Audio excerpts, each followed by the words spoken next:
4588 Kilometer liegen hinter mir. An jenem Tag, es ist mein Geburtstag, bin ich in Rumänien. Unmittelbar bei der Grenze zu Bulgarien. Es ist ein schöner Spätsommertag.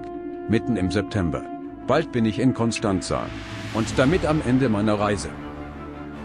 Es ist einfach unglaublich, was ich alles erlebt habe. Ich denke zurück an die abenteuerliche Anreise nach Frankreich im Frühjahr, an den Abschied in La Baule, an die Loire im Sommer und versinke immer stärker in mir der Erinnerungen. Bilder schwirren im Kopf herum. Bilder vom Campingplatz in Montjean-sur-Loire, von wo ich nach Angers aufgebrochen bin. Es war ein wunderschöner Morgen, der 31. Mai 2018 in Montjean-sur-Loire. Ich bin seit fast 2 Stunden munter. Die Morgentoilette ist erledigt, auch wenn es möglicherweise optisch nicht so ausschaut. Das liegt vielleicht auch an der Auflösung des Handys. So ist er nun mal, mein Mann. Unter 1,5 Stunden schaffe ich es nicht, einen Campingplatz zu verlassen. Also das beginnt mit der Morgentoilette, das geht weiter mit dem Abbau des Zeltes, der Reinigung des Zeltes und dem Einpacken natürlich. Wasser wird noch getankt, denn Wasser gibt es ja hier in den Sanitäranlagen. Voilà. Dieser Campingplatz zeichnet sich aus durch ein tolles Preis-Leistungs-Verhältnis. Also ich habe 7 Euro bezahlt, das ist bis jetzt der günstigste Campingplatz. 10 Kilometer von Montjean-sur-Loire nach Chalonnes-sur-Loire. Montjean-sur-Loire. Montjean-sur-Loire ist eine Ortschaft im Departement Maine-et-Loire in der Region Pays de la Loire. 2018 lebten dort ca. 3100 Menschen. Nach einem Kilometer Fahrt entdecke ich eine Boulangerie. Vor dem Geschäftsportal halte ich an, lehne das Fahrrad an das Geländer und stelle gleich nach dem Eintreten fest, dass ich hier richtig bin. Da fällt mir sofort meine geliebte Bäckerei in meinem Heimatort ein. Da gibt es leckere Brote und Semmeln, deren Duft und Aroma unwiderstehlich sind. Die französischen Baguetten schmecken grundsätzlich sehr gut. Doch was unterscheidet ein in Frankreich produziertes Baguette gegenüber einem in Österreich hergestellten Gebäck? Christine, die Chefin, meint: Es wird ganz sicher einen Unterschied geben. Also man kann das, glaube ich, weil wir sicher ganz andere Mehle haben als die in Frankreich und wahrscheinlich auch andere Zusatzstoffe, die man halt dann so dazu gibt. Und das wird sicher, und ich glaube, wenn man im Urlaubsfeeling ist, schmeckt sowieso alles anders. Noch dazu beim Radfahren. Ja.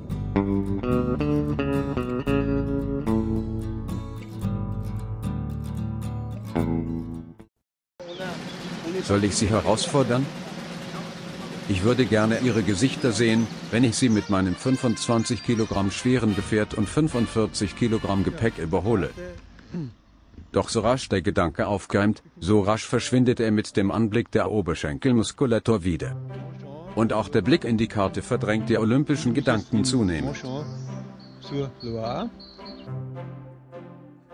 Der Radweg überquert zwar einen Arm der Loire, doch das nördliche Ufer ist noch weit entfernt. Genau genommen bewegst du dich auf einer Insel. Ich trete gleichmäßig in die Pedale und schenke dem Fluss, meiner Freundin, die volle Aufmerksamkeit, bis mir plötzlich ein riesiger Hahn gegenübersteht. Gleich darauf verschlägt es mir den Atem, denn völlig unerwartet taucht ein riesiger Schädel auf. Hier bei Montjean-sur-Loire befindet sich der Circuit Culture. Wenn ich glaube, alleine zu sein, dann singe ich. Und sollte ich nicht alleine gewesen sein, dann bin ich es spätestens jetzt.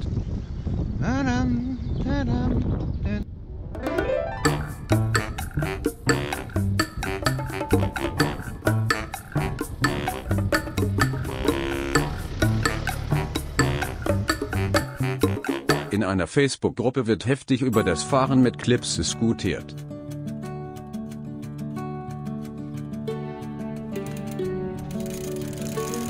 Heute bin ich mit den Sandalen unterwegs.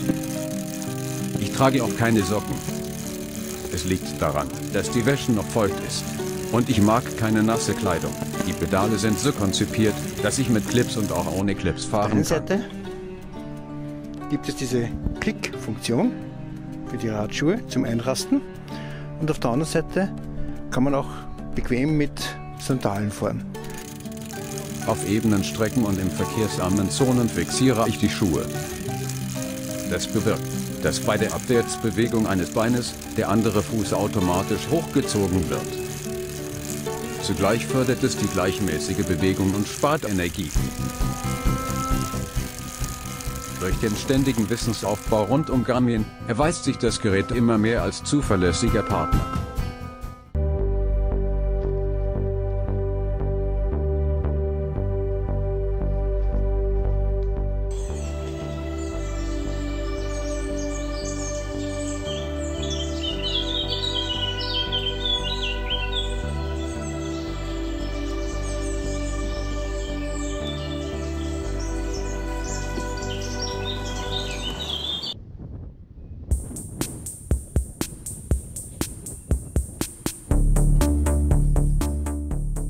Chalonnes-sur-Loire. Mittlerweile ist es 10 Uhr. 1 Stunde und 30 Minuten bin ich unterwegs. Die Brücke gehört zur Straße D961. Hier, bei diesem wunderschönen Rastplatz verzweigt der Radweg nach Norden. In unmittelbarer Nähe fügt sich das Flussbett zusammen, und die Insel fällt ins Wasser.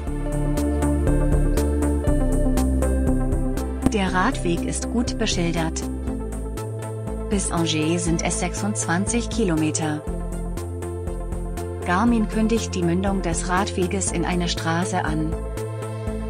Die Straße scheint aufgrund ihrer Beschaffenheit einer anderen Zeitepoche zu entspringen. Dort, wo der Weg in die Straße mündet, führt er über die Brücke entlang der D961. Es hat angenehme 21 Grad Celsius, als sich Gerhard auf den Weg macht, die nördlichen Arme der Loire zu queren.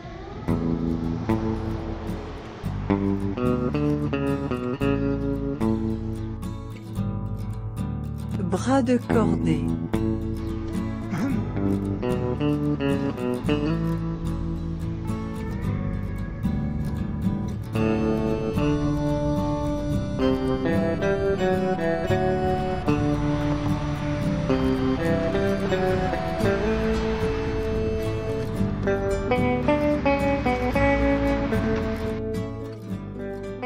Loire.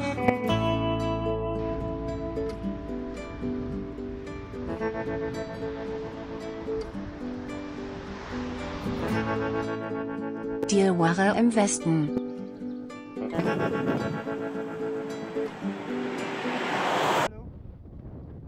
Neun Kilometer von Chalonnes-sur-Loire nach La Poissonnière. Es ist 11 Uhr, als ich merke, dass die Energie schwindet. Garmin, mein Freund, zeigt, dass es bis nach Angers noch 22 Kilometer sind. Die Kühe nebenan schenken ihre Aufmerksamkeit den essentiellen Dingen des Lebens, nämlich Essen und auf der Haut liegen. Da stellt sich doch die Frage, was hält mich eigentlich davon ab, es ihnen gleich zu tun? Die Eisenbahnbrücke zwischen La Poissonnière und Chalonnes-sur-Loire. So sieht die Brücke aus, wenn man sie flussabwärts verfolgt. Ich fahre genau in die entgegengesetzte Richtung, die Loire entlang. Wow. Ein Anhänger und ein Kinderfahrrad. Das raubt mir den Atem. Als ich den Tacho ablesen will, erschrecke ich. Er ist weg. Der Sigma-Tacho ist ein gutes Kontrollinstrument und zeigt zusätzlich die Temperatur an. Spontan kehrt Gerhard um und sucht ihn. Glück im Unglück. Da liegt er ja. Unweit von der Brücke, wo ich die Fotos gemacht habe.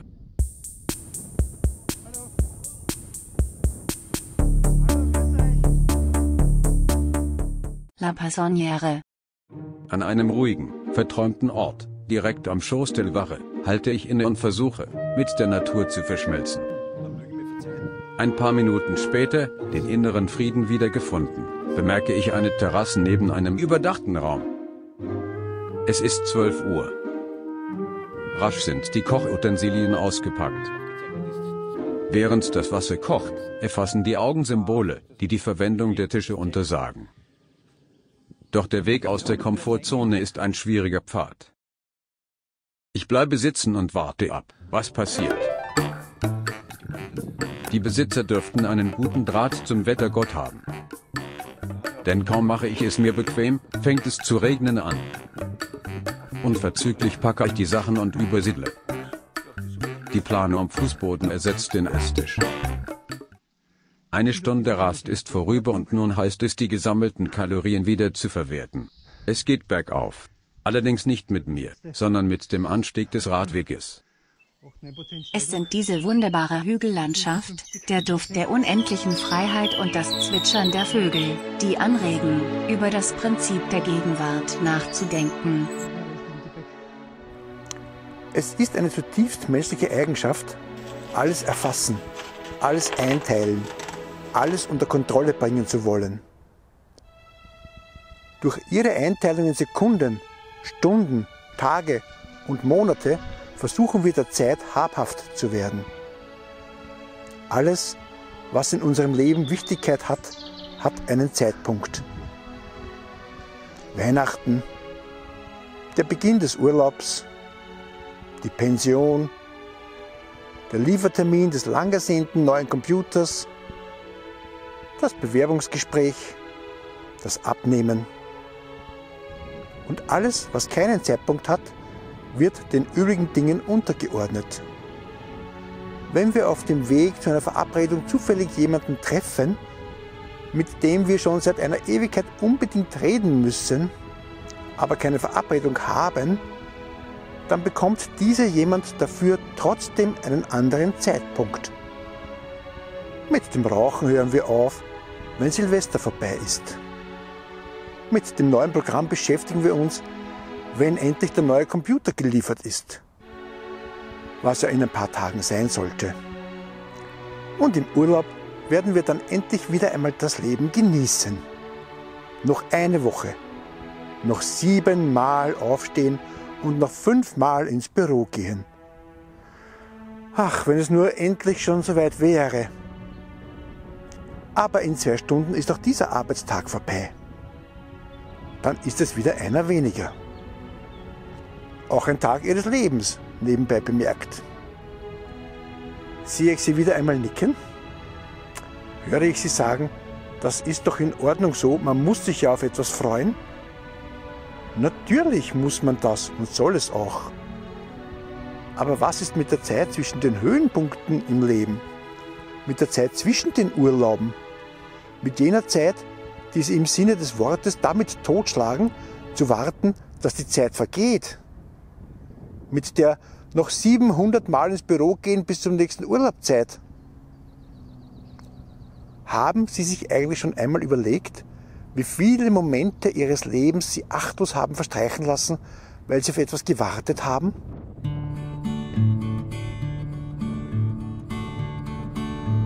Savonnières.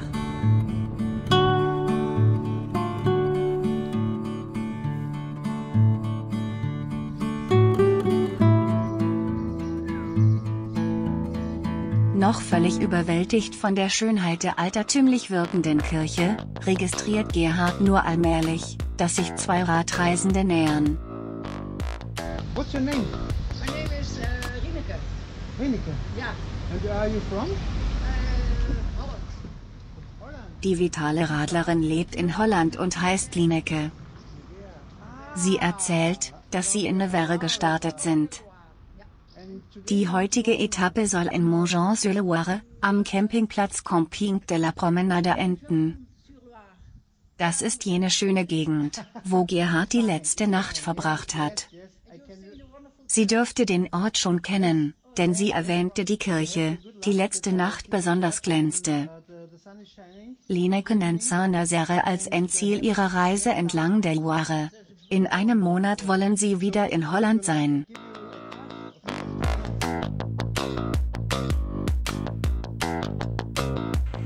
Tja, umgezogen, und zwar im Trockenen hier unter der Brücke. Die Hose anzogen. Das einzige ja von einer Barfuß, aber die Füße sollten es aushalten, sage ich einmal. So eine Regenfahrt hat was Bereinigendes an sich. Besonders dann, wenn man keine Socken anhat. Oh, ich glaube, das ist ein Chevy. 6 Kilometer von Savennières nach Buschemene. Ja.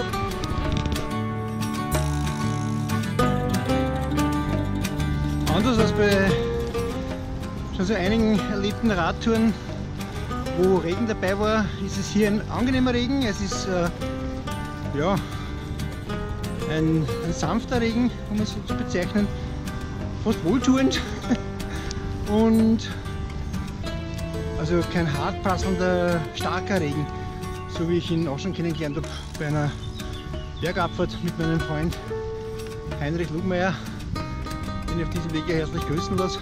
Also es hat gerade 19,6 Grad, sagt das Thermometer hier an.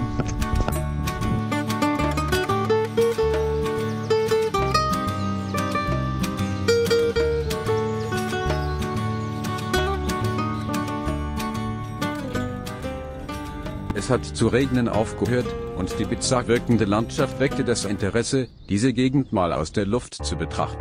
Ein Blick nach Osten. Links, zwischen den Gleisen und dem Flussbett, bahnt sich der Eurovelo 6 Radweg seinen Pfad. Im Westen trennen Inseln das Wasser.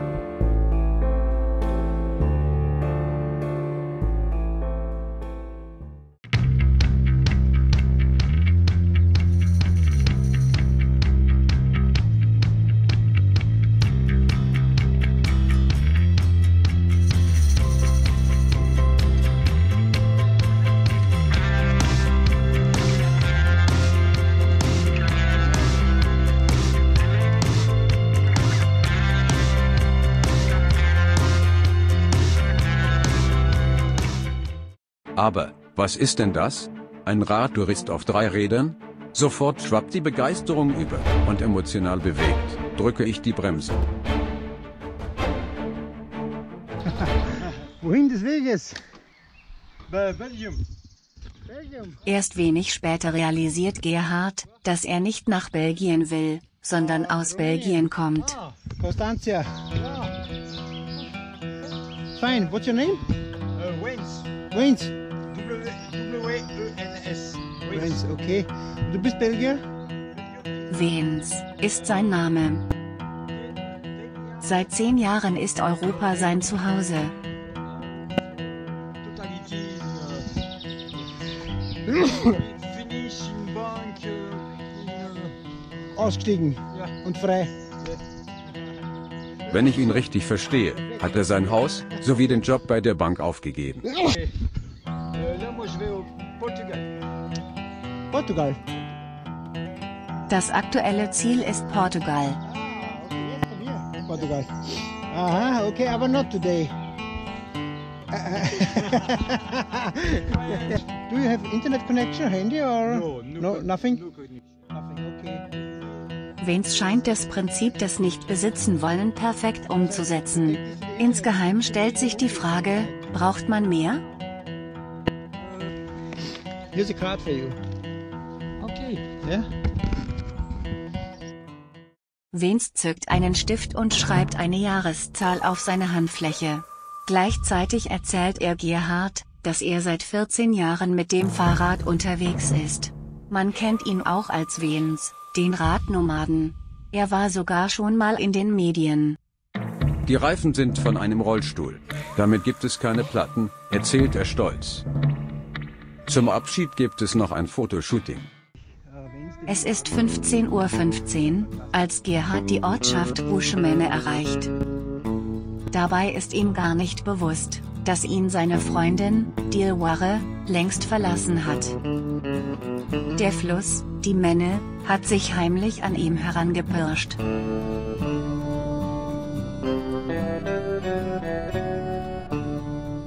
Im Jahr 2018 ist Buschemene eine westfranzösische Gemeinde mit ungefähr 6.700 Einwohnern. Sie gehört zum Departement Maine-et-Loire in der Region Pays de la Loire.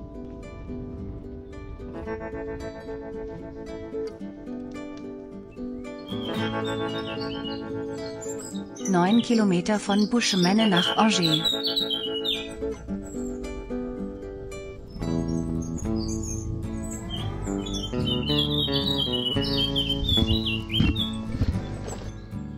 Eine Tafel kündigt den Beginn eines riesengroßen Parkareals an. Es ist der Parc de Loisirs, der hier auf 220 Hektar ausgerollt ist. Mittendrin befindet sich der Campingplatz Camping d'Angers, Lac de Maine, wo Gerhard heute übernachten wird. Doch zuvor geht es noch an die Stadt. Ich brauche Lebensmittel. Lac de Maine.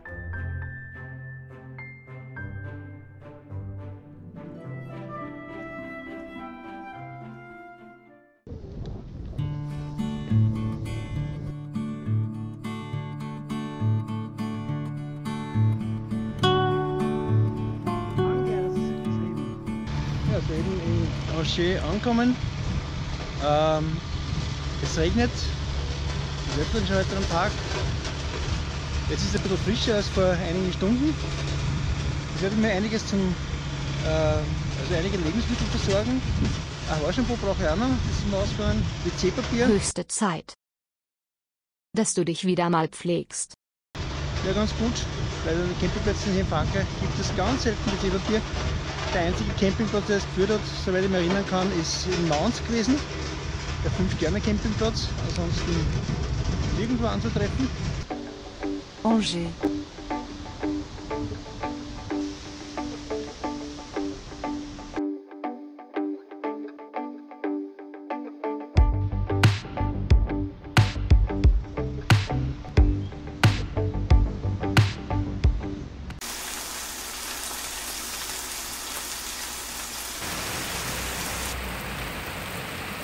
Ja, in Angers regnet es jetzt total stark, hat auch vorher schon geregnet. Da war ich glücklicherweise im Touristenoffice. Jetzt habe ich den Supermarkt besucht und ein junger Mann hat mir erzählt, der ist genau hinter mir. Der Bussiki, gleich das Eckhaus hier, da werde ich jetzt einkaufen gehen und dann zum Campingplatz fahren. Der Regen hat nachgelassen und der Einkauf liegt hinter mir.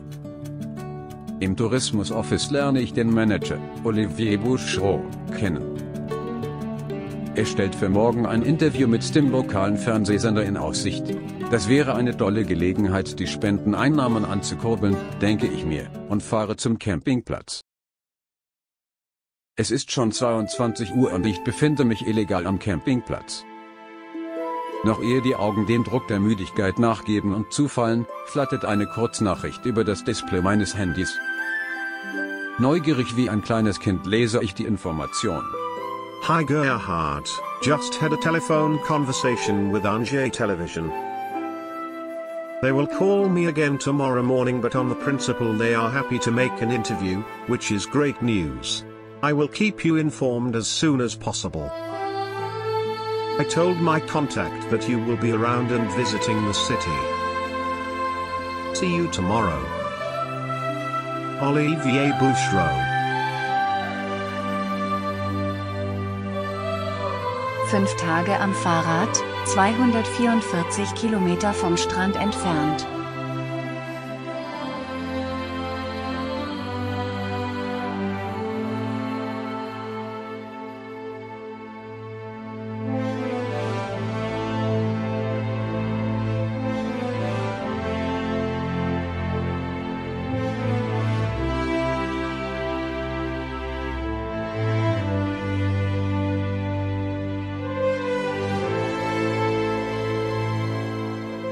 Willst du wissen, was am nächsten Reisetag passiert? Und interessiert dich, was es auf den Radwegen Neues gibt? Dann klicke rechts unten auf das Gesicht mit dem Fahrradhelm und abonniere den Kanal. Das Abonnement ist kostenlos und jederzeit sofort stornierbar.